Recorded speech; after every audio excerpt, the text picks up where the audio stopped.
Hello guys, কি খবর সবার? রোজার ঈদ ঈদ তো এখনও দেরি আছে। রোজা সবার কেমন কাটছে? আমার রোজা খুব ভালো কাটছে না, কারণ আমি অনেক অসুস্থ। এখন আপনারা বলবেন, আপু আপনার কোনো কালই ভালো কাটে না, আপনি সারা বছরই অসুস্থ থাকেন। এটা ট্রু, আমিও এখানে হেল্পলেস। যাই হোক, বেবি সুইট আমার অনেক পছন্দ। আমি প্রোডাক্ট কিনতে গেলে ওখানে আশেপাশে যত মিষ্টির দোকান যেখানেই পাই, আমি বাসায় ফেরার সময় আমার পছন্দের মিষ্টিগুলো কিনে নিয়ে আসি।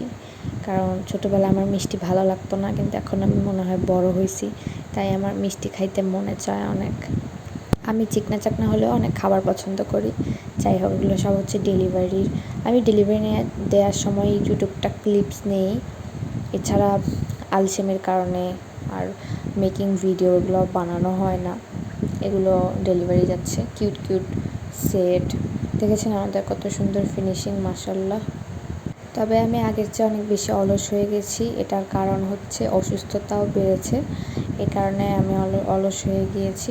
গায়ে শক্তি না থাকলে আসলে ক্রিয়েটিভ কাজগুলো করা যায় না, কারণ ক্রিয়েটিভ কাজগুলো করতে মাথা খাটানোর পাশাপাশি গায়ে শক্তি থাকাটাও অনেক ইম্পর্টেন্ট। মানে আমি যেগুলো ভাবছি ওগুলো যে এক্সিকিউট করব, সেই এক্সিকিউট করার জন্য যে আমার একটা মানে অবস্থা দরকার আর কি, শক্তি দরকার, ওই জিনিসটা মিসিং।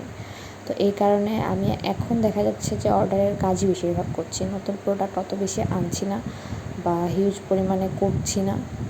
আর এই হচ্ছে, বাজারে যাই, বাজারে একটা নতুন বিরিয়ানির দোকান হয়েছে, এই জন্য আমি অনেক হ্যাপি। বিকজ আমাদের বাজারে আগে ভালো কোনো বিরিয়ানির দোকান ছিল না, অনেক দূরে যেতে হতো এবং মজাও ছিল না সেগুলো। বাট এই একটা বিরিয়ানির দোকান হয়েছে, এখানে সব কিছু পাওয়া যায়, তেহারি, কাচ্চি।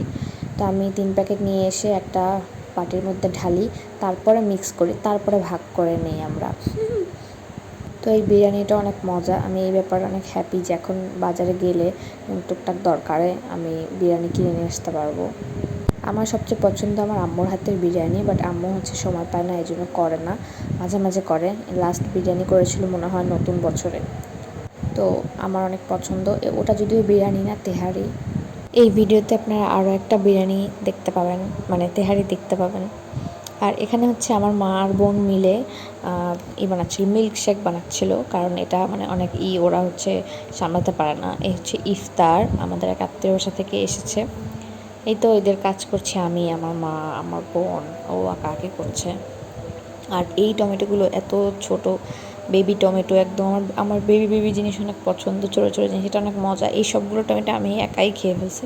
এই কটাই আসছিলো আমাদের আত্মীয়র বাসা থেকে, তো আমি একাই খেয়ে ফেলছি। আমার কাছে খুব ভালো লাগছে, মানে দেখুন just wow, yam yam yam.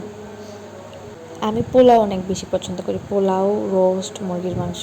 মানে আজকে আমি খালি খাবারের কথা বলছি, রোজার মধ্যে আমি খাবারের কথা বলছি। মানে মানে ও কী বলবো, আমার লাইফে একমাত্র আনন্দ হচ্ছে খাওয়া দাওয়া। আই লাভ খাওয়া দাওয়া। আমি কিন্তু অনেক মোটাও না, আমি মানে সারাদিন অনেক বেশি খাই না, বাট আই লাভ অনেক খাওয়া দাওয়া। এই যে এই 3 প্যাকেট বিরিয়ানিও আসছে, আমার হচ্ছে মামার মিলাদ পড়াইছে সেখান থেকে, কালকেই আসছে। এটাও সেম কাজ। আমরা একটা বাটির মধ্যে ঢেলে নিছি আগে, তারপরে 3 জনে মিলে খাচ্ছিলাম। আর হচ্ছে ইউটিউবে ড্রামা দেখতেছিলাম, একটা রিসেন্ট নতুন একটা ড্রামা দেখতেছি আমি, পাকিস্তানি ড্রামা, আমিই দেখি বাসায়। তো আমি দেখতেছিলাম ছেড়ে ছেড়ে কাজের সময়, তখন হচ্ছে আমার মার ভালো লাগলো, আমার মাও জয়েন করলো, সেও দেখা শুরু করলো। আর এরপর আমার বোনেরও ভালো লাগলো, সেও আমার দেখা শুরু করলো। মানে এখন আমরা 3 জনই হচ্ছে মিলেমিশে এই পাকিস্তানি ড্রামাটা দেখতেছি।